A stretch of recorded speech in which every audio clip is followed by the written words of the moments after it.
In 3 different DC stories this week, characters are going down dark paths when their emotions get the better of them. Can they find the solution to this age-old problem? Can we? The solution is, it's not an easy one to execute on, but it's more simple and straightforward and universal than we might initially think. I'm Peter Franson from christiangeekcentral.com and Spirit Blade Productions. Welcome to Essential Issues Weekly, where I talk about DC Comics 1 week after their release on the Ultra tier of the DC Universe Infinite subscription service. In each installment, I pick an assortment of comics to talk about as a DC fan and also explore what, if anything, they have to say about the essential issues of real life. Now, warning, full spoilers for everything I talk about. This is your first and only warning in that regard. Right now, we're taking a look at comics originally released to the Ultra tier on February 12th, 2025, originally published January 8th, with one of them, the first one, being published on January 15th of 2025. So that first of these 3 is Titans number 19, and in this story, Killer Frost, who has kind of reformed. I think it's been for a while now in the comics. She started out, I think, as like a Firestorm villain, and she reformed at some point. Now she's kind of in this more all-inclusive Justice League that they've got going on, but she is turning to the dark side, as it were, and it starts with just what's going on in her mind and the insecurities that she's feeling. It starts out when she's on the Justice League satellite, and the Question, who is kind of like the enforcer, the security, the head of security of the new Justice League, huge, gymongous headquarters,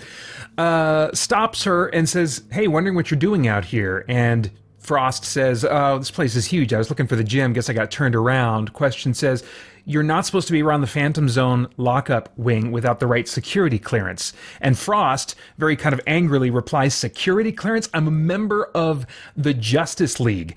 And Question's like, "I don't make the rules, I just enforce them." And she fires back really fast, "This is because I used to be a supervillain, isn't it?" And then in her internal monologue, she says, "They still don't trust me." Then in the next page or so, she's walking through these different scenes, listening to other heroes having conversations, and is assuming that they are talking about her. The first one is like way out of left field. Firestorm says it's called cerulean sky syndrome. It's why some folks wash out as astronauts. Some people just can't acclimate to living in space, need earth and sky, or it makes them stir crazy, paranoid.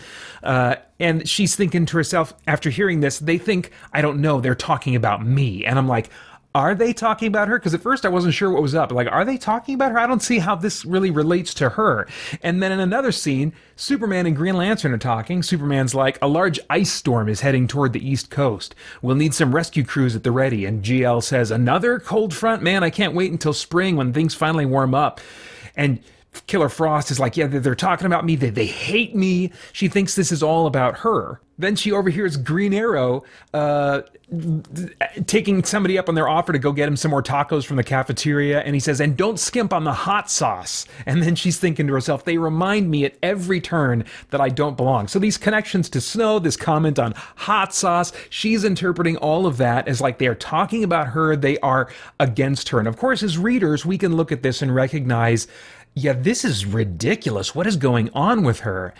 And yet, even though later on in the comic we find out she's being kind of monkeyed with mentally, the monkeying by the monkeyer starts with her natural insecurities.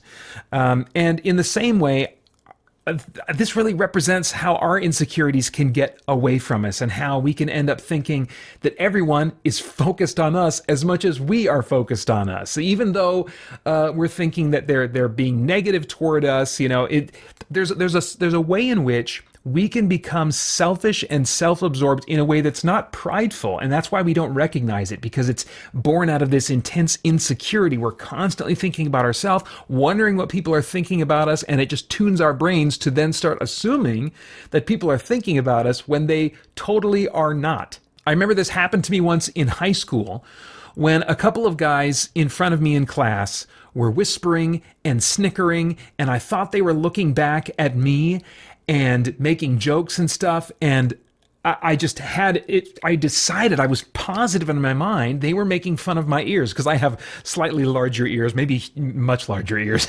than the average person. And I thought they are making fun of me and they're making fun of my ears. And I was like, guys, I know what you're talking about. I know you're talking about me. Like, what? What do you mean? I know you're making fun of my ears. And they totally were not. They were like, no, we're making fun of like the girl behind you. And they explained what it was about. And I could tell they were serious. Yeah, it still wasn't great. They were making fun of somebody, but they weren't making fun of me. But then they said, oh, but yeah, you do have kind of big ears. And it's like, oh, crap. So I can relate. I can relate to what Killer Frost is experiencing here, even though it's kind of this extreme example. It's just something that those of us that are insecure can fall into without realizing it. Because of our insecurity having kind of like this negative arrow pointed at ourselves, we kind of can think of ourselves as the victim. But there actually is a selfishness in victimizing ourselves, in assuming that other people are thinking badly of us. That's actually being judgmental toward them. When we're thinking to ourselves, they are being unfairly judgmental toward me. Well, our insecurity is it's just another form of us being judgmental toward other people. At least when it takes that form. Obviously, not all forms of insecurity are, judgmental. But anyway, I found this very interesting and sadly very relatable. Now, we do find out, as I hinted earlier at the end of the issue, that it was actually Psychopirate that was causing this emotional weirdness with Killer Frost. And I think it's interesting that they keep bringing this guy back. My first exposure to him was from reading Crisis on Infinite Earths, but then he was like off the radar for a long time after that, until he was brought back for like one or two other big Crisis events that were connected to Crisis on Infinite Earths. But it's such a weird name, Psychopirate. His costume is like so of an older era. And every time they bring him back, I keep thinking, why don't they do a little more to like update his look or something? He's like one of those characters that every time they bring him back, I mean, the colors and the tools they're using to represent him artistically, those have certainly advanced, and some of the style things of how they draw him have advanced, but the actual design of his costume and stuff, it's still kind of like, this is really weird. And the name Psychopirate is like so crazy over the top. I don't know, I don't make heads or tails of that. Of course, I'm not a big fan of pirates, so maybe that's working against him as well. But anyway, curious what they're going to do going forward in Titans. But that's Titans number, what is it? Titans number 19. Then next we've got Superman Action Comics number 1082. I was looking forward to this because as they seem to indicate at the end of 1081, they are breaking from the like compilation of short stories type of format that they'd been doing and the weekly format that they'd been doing for a while into presumably a monthly again with a single story filling the pages from cover to cover. And yes, that is what we get in 1082. Very happy about that.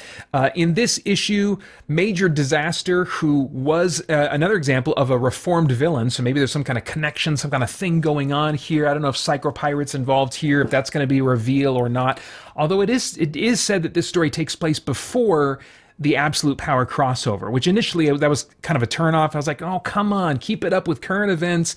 I love the interconnectivity that comic books provide week to week into, giving glimpses into the same world. So typically I'm not going to enjoy stories that are way in the past, and even stories that are just a little bit in the past so that they're not really relevant to big events that have just happened. But maybe there will still be a connection here that we don't realize yet. Anyway, Major Disaster, a villain who was looking like he was going to reform, goes down a dark path, ends up killing somebody in like a foiled bank heist or whatever. And Superman is having trouble dealing with this. He is kind of losing his sense of optimism and hope for people like Major Disaster to potentially reform. Well, Superman, in this kind of state of kind of losing hope and losing, I guess, maybe optimism is the better way to describe it. He's having a conversation with Lois where potentially some examination of the concept of hope begins to bubble to the surface. And I wonder a bit if sometimes our understanding of hope is incorrect, or at least our understanding of where hope can rightly come from is incorrect. There can be a view that hope is simply being optimistic for no particular reason, just choosing to focus on the good possibilities and ignoring the bad possibilities. And that's where Clark, in this conversation with his wife, seems to be leaning at first. He says, I figured out early on, sometimes it takes little pageantry, he's talking about his costume, to get people to ignore the bad and look toward the good. And she replies, I get it. Your brand is hope. And he says, hope takes work, enough work that sometimes I feel like it's not worth the effort. This is where I want to understand, what is the nature of the work that you're talking about? Is, in his mind, hope the idea of getting people to ignore the bad and look toward the good? If so, then this is a blind hope. This is a false hope. Hope should not be derived from ignoring certain truths. In fact, hope should be found in that which is true. That's what makes it a grounded hope, a hope actually worth having, instead of just like shoving your fingers in your ears and slamming your eyes closed and chanting good vibes to yourself in order to think positive or whatever. That is such an empty, shallow, nothing version of real hope. So, I mean, it's no wonder that if that's his idea of hope, that he would be struggling when again and again there's more bad things that he has to figure out, how am I going to ignore this and focus on the good? How am I going to help other people ignore the bad and focus on the good? But that's not what hope ought to be. A handful of panels later, Clark again seems to be kind of like in this emotional place and not knowing kind of how to navigate it. He says something doesn't feel right. And this would normally be a tip-off, like, okay, this is his intuition, and we're going to find out later that this feeling, this intuition, is a foreshadow of truth that he hasn't fully realized yet. That's very often a device in storytelling. People say something doesn't feel right, and it'll turn out that they are right about something, whatever. And sometimes these feelings can lead to us finding out, oh yeah, I was right, I was correct to feel like something was off. But how do we verify that we're correct about something? We can't just stay in that place of something doesn't feel right and then assume that we are correct in our thinking because of our feelings. And this is where Lois is kind of like my hero in this scene. Clark says something doesn't feel right. She says, of course it doesn't feel right. When you were at your lowest point, instead of fighting an enemy with force, you offered them something else. Paul Booker took your trust and he betrayed it, and that sucks. So she's like, yes, of course it doesn't feel right. You're having a bad experience right now. She goes on and says, it sucks you driving yourself crazy, paying a debt you don't owe. It hurts, Clark. It hurts me to see you hurt. She kind of sees, though, that she's not getting anywhere with Clark. She says, it doesn't matter what I say, does it? You're not buying it. And he just quietly says, I'm sorry. She says, don't be sorry, but also don't sit there feeling sorry for yourself. If you really think there's something else, last time I checked, you're a reporter for a great metropolitan newspaper. Do what reporters do. Go find the truth. And so this is where Lois is my hero, because so often it's so easy to just stay in that place of feeling. Whatever that feeling is, whatever that negative feeling is, in this case, it seems to be a combination of his lack of hope, but then also this feeling that something's not right. In either of those situations in life, if there is a solution that we are right to hold to, if there's a reason to have hope, it's found by seeking out the truth regarding the situation that we're in, regarding what it is we're thinking about. This is something I'm so grateful for about the way that God has revealed himself to humanity, specifically through Jesus, is that the claims of Jesus are in just the right place in history that we can actually examine the evidence. And so when we are thinking about the fact that our lives suck, our lives are not living up to what we wanted for them, and we have that understanding as Christians that really our hope is not found in this life. It is found in the life to come, that God is going to bring about because of what Jesus accomplished.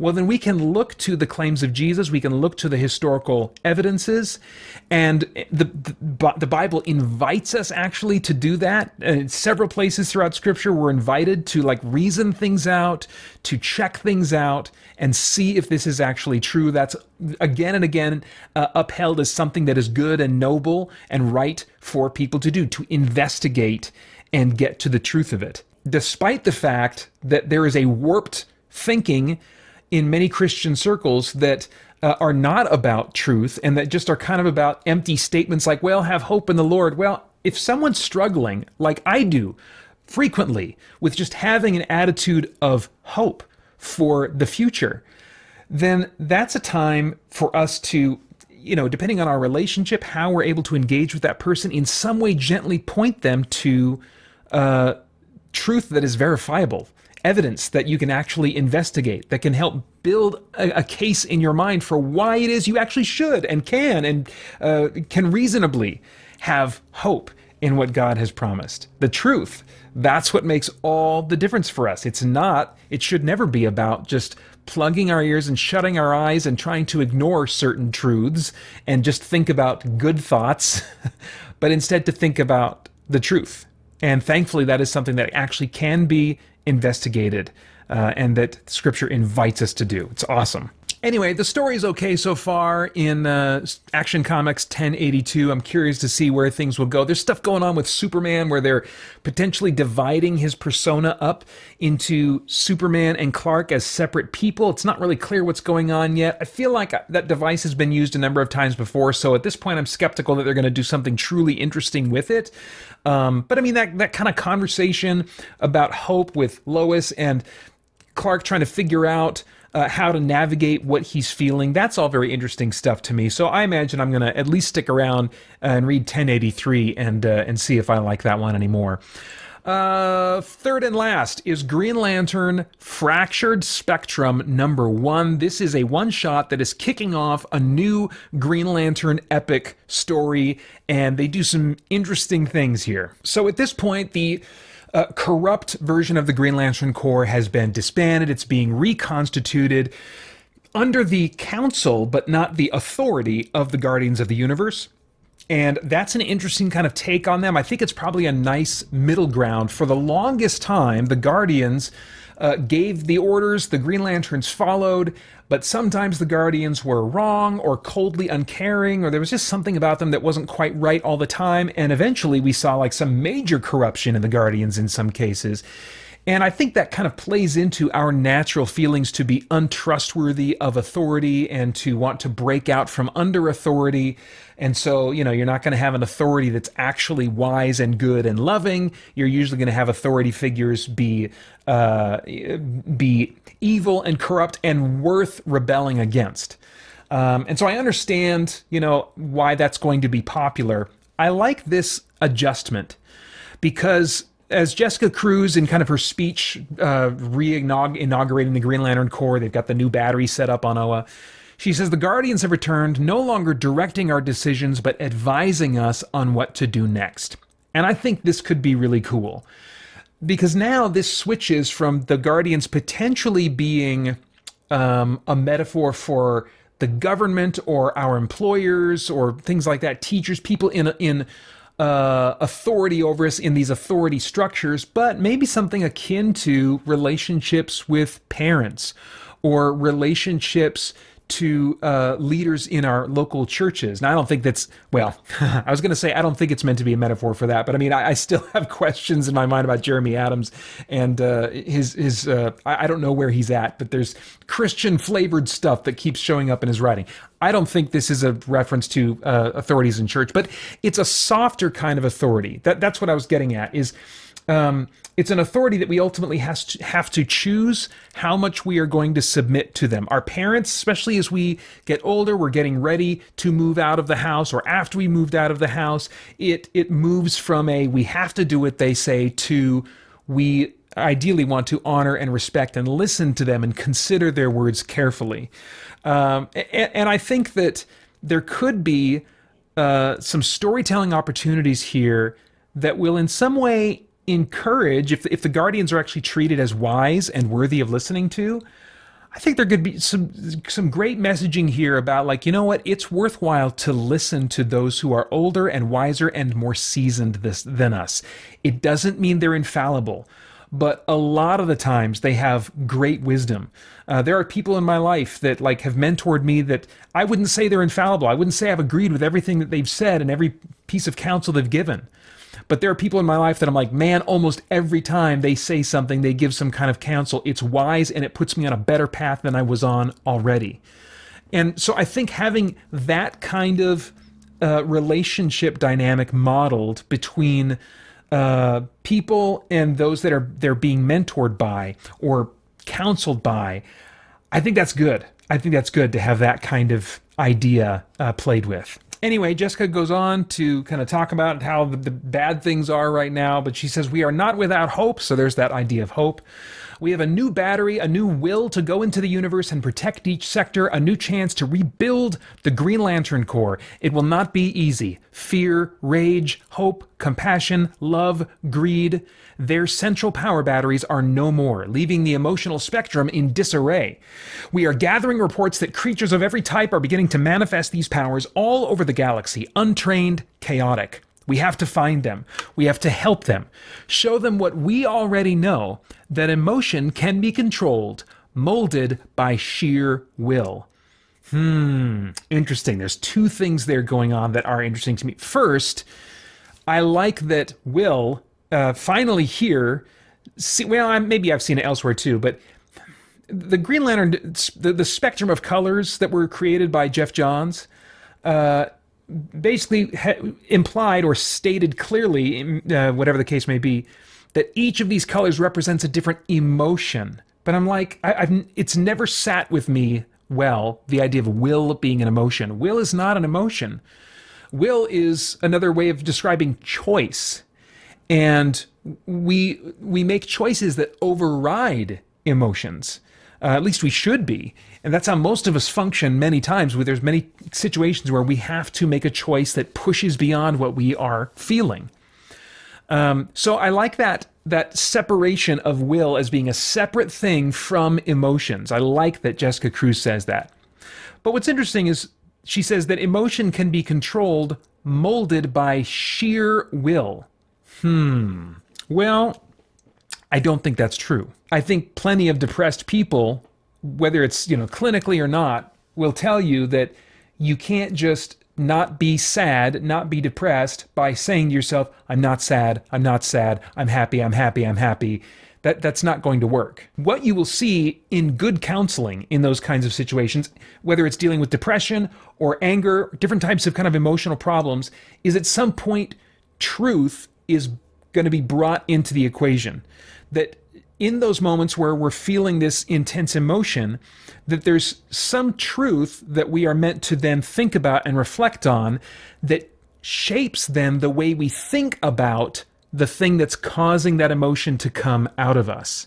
And so yes, there's will involved. I need to choose to bring to mind relevant truth for this situation, but it is the truth that shapes our perspective so that we actually do feel differently because we have changed our thinking about things. For example, if I have, now this is a crazy example, but if I have, well, let's make it less crazy. I was going to have a scenario about a car bomb. Let's talk about a roller coaster. Let's say I'm scared to go on a roller coaster because I think if I go on that roller coaster, the seatbelt might come undone and I'll fly out to my death in the middle of the craziest loop or something like that. And I'm just like, I can't get on the roller coaster. I can't get on the roller coaster. My friends are encouraging me, Peter, it's okay. It's going to be fine. Well, they don't know the future. I don't know the future either. But what kind of truths could shape the way I'm thinking and change my emotional state? Well, reflecting on how long this roller coaster has been in use, how many accidents have happened on this roller coaster in the past, what then is the likelihood, given some of that background data, that I will go flying out of it in the middle of the craziest loop. And so we can get some background data that then alters our understanding of the situation by shaping it according to that which is true. And then I start coming down from that because I realize, it's very unlikely. It's unlikely to the point that I shouldn't worry about it. It's not reasonable for me to be worried about that. So, is will involved in overcoming unhealthy emotions? Yes, but it must be accompanied with truth. Otherwise, there is no amount of willpower that really can go the distance. We might win a few battles here and there, but we're not going to actually have long-term victories. There are two passages in Scripture that come to mind relevant to this topic. The first is Romans 12, verses 1 and 2. Paul says, I appeal to you, therefore, brothers, by the mercies of God, to present your bodies as a living sacrifice, holy and acceptable to God, which is your spiritual worship. Now, that's something that we do not tend to want to do because it involves sacrifice. It involves going against our desire, our natural emotion to just be focused on pleasure all the time and what feels good all the time. But Paul is saying, no, don't be stuck in that mode of just being subject to doing what you want to do, but offer yourself up as a sacrifice. Well, how does that come about? He says, do not be conformed to this world, but be transformed by what? By just thinking really hard, good thoughts and repeating them in a mantra over and over your head. No, be transformed by the renewal of your mind. And elsewhere in Philippians 4 through 9, this is in the context of some persecution that these believers were undergoing, and some specific arguments that were happening between two people in the church. There was just conflict and oppression going on. And Paul says in Philippians 4, starting in verse 4, rejoice in the Lord always. Again, I will say rejoice. Why does he need to command that? Because we don't normally rejoice. We're not normally in the mood to rejoice. So he knows that we got to say this and we got to underscore it. We got to say it twice. Let your reasonableness be known to everyone. The Lord is at hand. Do not be anxious about anything, but in everything by prayer and supplication with thanksgiving, let your requests be made known to God. And the peace of God, which surpasses all understanding, will guard your hearts and your minds in Christ Jesus. This is an example of just the way that God has ordered the world, so that it's hard to know where we've crossed the line from just the natural order and the way he's designed the world into the supernatural. I think it's hard to kind of categorize. There's a lot of nuance going on there, but I mean, look at this. God has ordered the world in such a way, ordered us in such a way, in order that still, to a degree, remains even in the brokenness of the world, that he can say, don't be anxious about anything, do this instead. In everything by prayer and supplication with thanksgiving. I can't tell you how many times just being thankful as a discipline has helped remove or lessen my feelings of anxiety by shifting my focus to that which I'm thankful for. And so many therapists will tell you the same thing, to just have an attitude of thankfulness, and it really makes a big difference. With thanksgiving, let your requests be made known to God. What's the result of that? And the peace of God, which surpasses all understanding, will guard your hearts and your minds in Christ Jesus. And then he goes on, finally, brothers, and he gives a list of things to think about that can help us have a healthy mind and a peaceful life experience. Whatever is true, whatever is honorable, whatever is just, whatever is pure, whatever is lovely, whatever is commendable, if there's any excellence, if there's anything worthy of praise, think about these things. What you have learned and received and heard and seen in me, practice these things, and then what? And the God of peace will be with you. So it seems that there's some way in which God, his presence, is experienced more in our lives as we order our thoughts in accordance with how he designed us to order them. So much there, so much more we could dig into. This isn't Bible study content, so I'll shut up on that stuff for now. But anyway, I've done a Bible study in Philippians. You can find that on the YouTube channel. Let's see here. So love that they're kind of tapping into this topic. It looks like this upcoming story arc could really get into interesting things about the nature of emotions, the nature of will. Very interested to see what they're going to do, especially since sorrow, the new gray lantern, if you will, and the first of his kind, is overcome by sadness, overcome by sorrow. And I'm wondering if there's going to be any kind of arc where he will find hope that at least temporarily will put him on a better path. I think if you want to keep him around as this great tragic villain, which I hope they do, then he can't, be cured. He has to veer away from that which would bring him hope and peace. But I'm just wondering what, if anything, is going to be said about the nature of sadness, the nature of maybe depression, the nature of all these different emotions, how will plays into it, and if truth, if Jessica Cruz's words will be found to be overly simple. Maybe in this story arc, the Green Lanterns are going to start out thinking, yeah, it just takes will. And they're going to realize at some point, will can't do it alone. Could it be that there'll be some color in the spectrum that represents truth? That'd be a little bit weird. I would think white would be the one that would maybe represent truth, but I don't know. Very curious to see what they're going to do. Anyway, once again, that's Green Lantern Fractured Spectrum #1, the start of the big new crossover epic Green Lantern event. Really looking forward to more of that.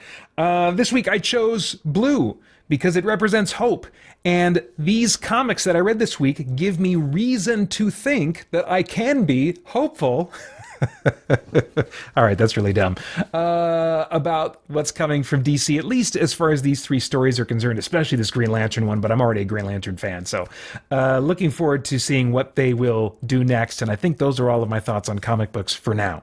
As always, would love to get your thoughts about these stories I've mentioned, other stories I neglected, what did I miss talking about this week? Leave all that for me in the comments below. Then I hope you check out christiangeekcentral.com. Got a podcast there for you. Actually, you can get this content as a monthly podcast if you'd prefer to listen to it that way. All that at christiangeekcentral.com, and tons more stuff for you there as we continue to geek out and seek the truth. For more chat about geek entertainment, answers to your questions, and news from the wider world of Christian geekery, get the Christian Geek Central podcast today on iTunes and other podcast services.